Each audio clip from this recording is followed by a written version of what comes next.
After your experience, do you think there's any validity to people who've come here and say they've seen a ghost?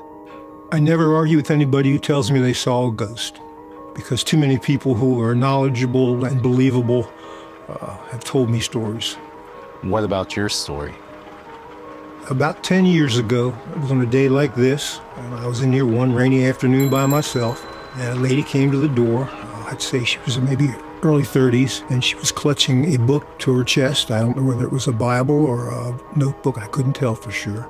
We went upstairs. She got to the Civil War room and just stopped dead, and she said, "There's a lot of energy in this room."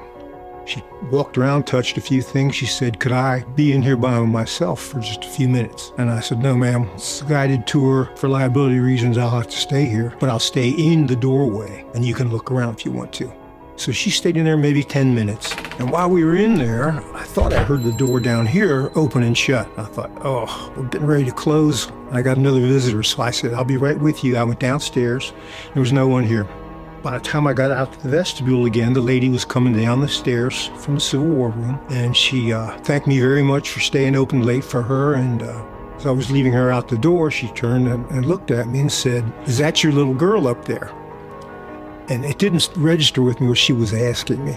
And I said, "No." And she just gave me a big smile and turned and walked out of the house. First thing I thought was that someone came in while we were up in the Civil War room, and maybe a little girl was left here. I checked the whole house out, and there was no little girl. I locked up that day and went home with the hair on my neck standing up.